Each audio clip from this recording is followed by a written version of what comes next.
নিত্য নতুন সব নিয়মের ঝুলি খুলে বসছে ফ্র্যাঞ্চাইজি ক্রিকেট টুর্নামেন্টগুলো। সেই ধারাবাহিকতায় পাকিস্তান সুপার লিগ হাজির হয়েছে দুটো একাদশের নিয়ম নিয়ে। পিএসএল এর প্রথম ম্যাচেই দেখা গেল যে নিয়মের বাস্তবায়ন।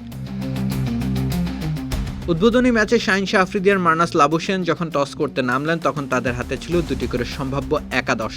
লাহোর কালান্দার্স আর হায়দ্রাবাদ কিংসম্যান দুই দলই টসের আগে জমা দিয়েছিল দুটি ভিন্ন টিম শিট। এরপর টসের ফলাফল যেদিকে গড়ালো, সিদ্ধান্ত সেদিকেই বাঁক নিল। উপমহাদেশের রাতের ম্যাচ মানেই শিশিরের অদৃশ্য হামলা। দ্বিতীয় ইনিংসে ভেজা বলে স্পিনারদের হাত প্রায় অসহায় হয়ে পড়ে, আর ম্যাচের মোড় ঘুরে যায় অনিয়ন্ত্রিত এই ফ্যাক্টরে। সেই বাস্তবতাকে মাথায় রেখে নতুন নিয়মের প্রবর্তন, যেন টস জেতা হারার প্রভাব কিছুটা হলেও কমে, যেন কৌশল প্রাধান্য পায়। সে কারণেই পিএসএল এর দলগুলোকে দেওয়া হয়েছে সুযোগ। টসের আগে অধিনায়ক চাইলে দুইটা আলাদা একাদশ জমা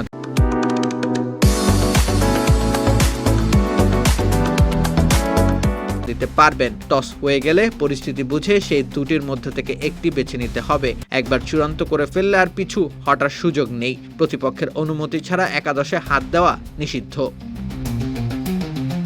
এক্ষেত্রে আগে ব্যাটিং করতে হলে দলগুলো স্পিনার কমিয়ে পেসার বাড়ানোর সুযোগ পাবে, আবার পরে ব্যাটিং পেলে বাড়তি ব্যাটার সংবলিত একাদশ বেছে নেওয়ার সুযোগও বহাল থাকলো। এক কথায় ভাগ্যের সঙ্গে সঙ্গে লড়াইটা এবার বুদ্ধিরও। তবে মজার ব্যাপার, মৌসুমের প্রথম ম্যাচে শিশিরের কোনো প্রভাব ছিল না মেঘলা আকাশের কারণে, কিন্তু এক নতুন নিয়মের দুয়ার ঠিকই উন্মোচিত হলো।